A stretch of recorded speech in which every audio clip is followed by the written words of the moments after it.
ኢትዮጵያ ውስጥ አብዛኛውን ተቀጥሮ የሚሰራ ሰራተኛ ደሞዙ ከ6000 በላይ ሆነው 30% ነው። 10000 እና ከዚያ በላይ ሆነው ደግሞ 22% ነው። እንዲሁም 30000 እና ከዚያ በላይ ሆነው ደግሞ 11% ነው። 100000 እና ከዚያ በላይ ሆነው ደግሞ 1% ነው። ታዲያ ይሄ ጥናት የሚያመለክተን ኢትዮጵያ ውስጥ በአማካኝ 15000 እስከ 20000 ብር ደሞዝ ብዙ ሰዎች ያገኛሉ። ታዲያ በዚህ ገንዘብ ያለምንም ተጨማሪ ኢንካም እንዴት ነው ወር ድረስ የሚያደርሰው የሚለውን አንድ በአንድ ቲፖችን እናያለን። አብራችሁን ቆዩ። እንግዲህ መጀመሪያ ላይ እንደተመለከትነው አብዛኛው ተቀጣሪ ሰራተኛ ከ15000 እስከ 25000 ድረስ ነው ሚድል ኢንካሙ። ስለዚህ አንድ ምሳሌ እንውሰድና እንዴት አድርገን ነው እዚህ ሰርክል ውስጥ የሚኖር ሰው እንዴት አይነት ኑሮ ነው የሚኖረው የሚለውን በምሳሌ እንመልከት። እንደ ምሳሌ የወሰድነው አንድ መስሪያ ቤት ውስጥ አንድ ትልቅ ፒኤልሲ ድርጅት ውስጥ ጎበዝ የተማረ ሰራተኛ የሆነ ጎበዝ አንድ አካውንታንት አለ፣ አበበ ይባላል። ደሞዙን እንዴት አድርጎ ነው ወር ድረስ የሚያበቃው የሚለውን አንድ ባንድ እንመለከተዋለን። የመጀመሪያው ምንድነው? ወራዊ ደሞዙ ግሮሱ 30000 ብር ነው። ኔት የሚያወጣው 18900 ነው።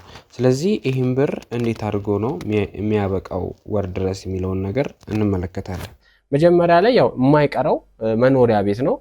መኖሪያ ቤት እንግዲህ በሚከፈለው ብር ዝቅተኛ ስለሆነ መቼም የብራችን የመግዛት አቅሙ በየጊዜው እየወረደ ስለሚመጣ ጥጋ ጥግ ወይም ትንሽ ከሚሰራበት ቦታ ራቅ ብሎ ይከራይ ብለን እናስብና በ6000 ብር ቤት ያገኛል። የቤት ክራይ 6000 ብር ይከፍላል። ከዛም በኋላ ደግሞ ከቤቱ ወደ መስሪያ ቤት ለመሄድ አበበ በሳምንት ልክ እንደ ኖርማል እንደ ሁላችንም ከሰኞ እስከ ቅዳሜ ነው የሚሰራው። እስከ ቅዳሜ 6 ሰዓት ድረስ ይሰራል። ስለዚህ በሳምንት 6 ቀን ይሄዳል ማለት ነው። ስለዚህ ሲሄድ 60 ብር ሲመጣ 60 ብር ቀኑ ሙሉ ትራንስፖርት ላይ 120 ብር ይከፍላል ማለት ነው። በ24 ቀን ስናባዛው 2880 ብር ይሰጠናል።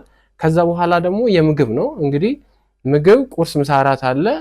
ቁርሱን አንዳንዴ ብስኩት ምናምን ሊበላ ይችላል። ነገር ግን ያው ምሳና እራት ስላለ በመቶ ብር ብንወስድለት ቁርሱን በ50 ብር ቢበላ ምሳና እራት ላይ ግን በ100 ብር ላይገኝ ስለሚችል ያንን ብር ያገኛቸውን ያችን መልሷን እዛ ምሳና እራቱ ላይ አርጎ ይብላ ብለን ብንመለከት ለምሳ 100 ብር፣ ለራት 100 ብር፣ ለቁርስ 100 ብር አድርገን የምግብ በቀን 300 ብር ያወጣል።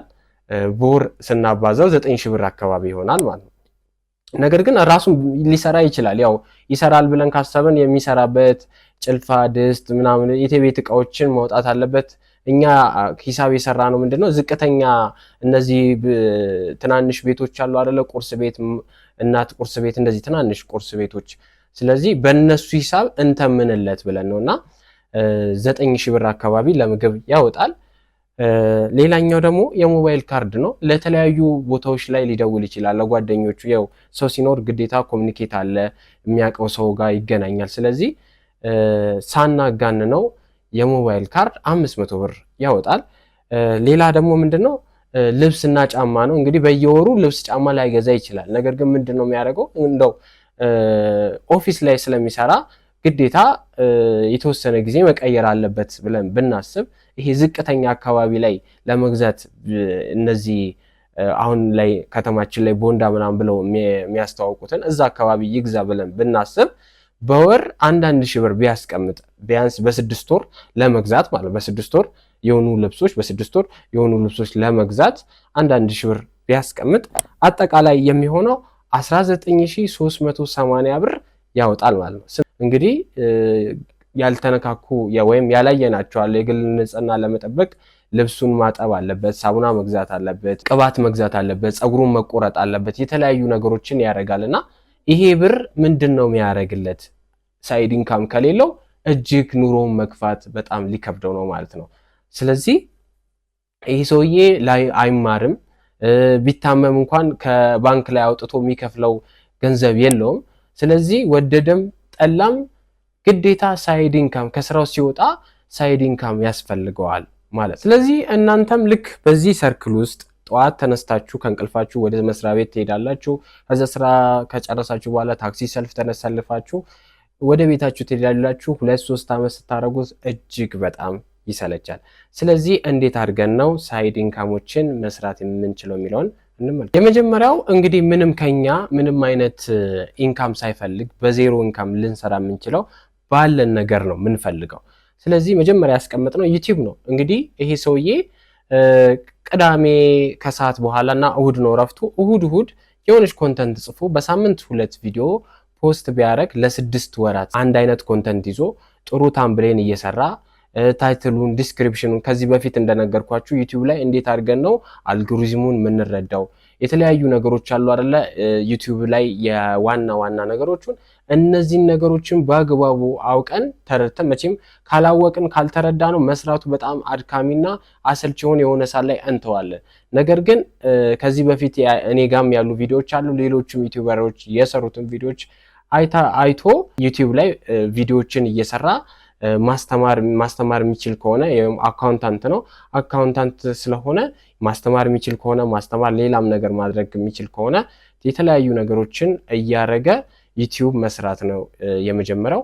ይሄን ቢሰራ ከ6 ወር በኋላ የራሱ የሆነ ቋሚ የሆነ ገቢ ይኖረዋል ማለት ነው። ሁለተኛው ደግሞ አሁን በጣም እየተወደደ ያለው አሁን ላይ ገበያው ላይ ያለው ቪዲዮ ኤዲቲንግ ነው። እንግዲህ ቪዲዮ ኤዲቲንግ ለመስራት ኮምፒውተር የለኝም እንትን ነኝ፣ በካፕከት መስራት ይቻላል። በካፕከት እየሰራችሁ የምታስተዋውቁበት ቦታ ነው። የተለያዩ ሊንክዲን ላይ ያለ፣ አፕወርክ ላይ ያለ፣ የተለያዩ ቲክቶክ ላይ ማስተዋወቅ ይችላል። የተለያዩ ስራዎች እየሰሩ የሚያስተዋውቁ ልጆች አሉ አይደል? ልክ እንደዛ ቪዲዮ ኤዲቲንግ ላይ እነዚህን ታዋቂ ሰዎችም ሊሆን ይችላል፣ የራሳቸውን ቪዲዮ ሊሆን ይችላል። እነሱን ነገሮችን እያስተዋወቀ ለሰዎች ቪዲዮውን ፖስት ቢያደርግ ሰዎች አይተው ከዛ በኋላ ስራዎች ሊሰጡት ይችላሉና እነዚህን ነገሮችን ማድረግ ይችላል። ሌላ ደግሞ ዩቲዩብ ላይ ሪያክሽን ቪዲዮዎች የሚሰሩ ሰዎች አሉ እና ሪያክት የሚያደርጉበትን ቪዲዮ እነሱ ረጅም ሰዓት እነዛን ነገሮች ገምገመው ማውጣት አይፈልጉም። ያን ቪዲዮዎች ደግሞ የሚሰራላቸው ወይም ቪዲዮን የሚያመጣላቸው ሰዎች ይፈልጋሉ እና እናንተ በተለይ ሶሻል ሚዲያው ላይ በጣም አክቲቭ ሆናችሁ ከሰዎች ጋር የምትግባቡ ከሆነ እንደዚህ አይነት ስራዎችም ስለሚኖሩ ሶሻል ሚዲያ ላይ በጣም አድርጋችሁ ብትሰሩ የተጨማሪ ገቢ ልታገኙ ትችላላችሁ ማለት ነው። በሶስተኛ የምንወስደው ደግሞ አፍሌት ማርኬት ነው። እንግዲህ አፍሌት ማርኬት ላይ ከናንተ ምንም ነገር አያስፈልግም። ሬጂስተር ታረጋላችሁ፣ ፕሮዳክት ይሰጣችኋል፣ ሊንክ ማስፈንጠሪያ ይሰጣችኋል። ያንን ነገር ተወስዱና የተለያዩ ፕሮዳክቶችን አሊባባ ላይ ያለ፣ አማዞን ላይ ያለውን ፕሮዳክት ካሜራ ሊሆን ይችላል፣ ሶፍትዌሮች ይችላሉ፣ የተለያዩ ሶፍትዌሮች እነሱን ነገር አስተዋውቃችሁ ኢሚዲየትሊ በተሸጠ ቁጥር እናንተ ኮሚሽን ታገኛላችሁ ማለት ነው። ስለዚህ እነዚህን ነገሮች ላይም ፎከስ ማድረግ ተጨማሪ ገቢ ሊያስገኝልን ይችላል። በአራተኛ ደረጃ ቲክታክ ሾፕ ነው። እንግዲህ አሁን ላይ በጣም እየተዋወቀ ወይም ደግሞ ወደ ገበያው አሁን እኛ ሀገርም እየሰራ ያለው ቲክታክ ሾፕ ነው። እንግዲህ ቲክታክ ሾፕ ላይ ብዙ ፕሮዳክቶች ይተዋወቃሉ። እዛ ላይም በመስራት ብዙ ብር ማግኘት ይችላል። ያው እንደምታውቁት በቪፒኤን።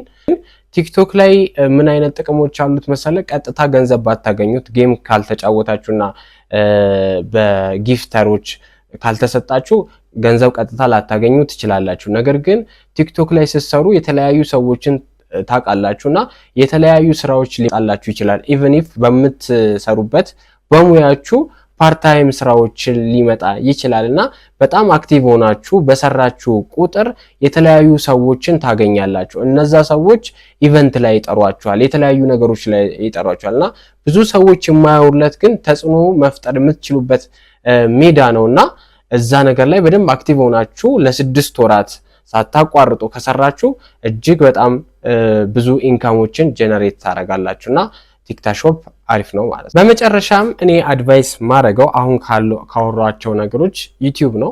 ዩቲዩብ ላይ ባላችሁ ነገር ብትጀምሩ ከዛ በኋላ ታምብሌናችሁን፣ ታይትላችሁን፣ ዲስክሪፕሽናችሁን፣ ታጋችሁን የተለያዩ ነገሮች በየቪዲዮአችሁ አንዱን እንኳን እያሻሻላችሁ የተሻለ እያረጋችሁ ብትመጡ ኮንተንታችሁን እያሰፋችሁ የቪዲዮ ጥራታችሁን ቆንጆ እያረጋችሁ በየጊዜው ከመጣችሁ የተወሰነ ጊዜ ያስጠብቃችኋል ሰዎች እስከሚያውቋችሁና ብዙ ቪዲዮዎች እስከምትሰሩ ድረስ። ከዛ ግን በጣም ብዙ ቪዲዮዎች እየሰራችሁ ሌላ ደግሞ የማያረጁ ቪዲዮዎች እየሰራችሁ በመጣችሁ ቁጥር ተፈላጊነታችሁ እየጨመረ ይመጣል። በተለይ ደግሞ ለሰው የሚጠቅም ቪዲዮዎችን የምትሰሩ ከሆነ እጅግ በጣም ተፈላጊነታችሁ እየጨመረ ይመጣል ማለት ነው።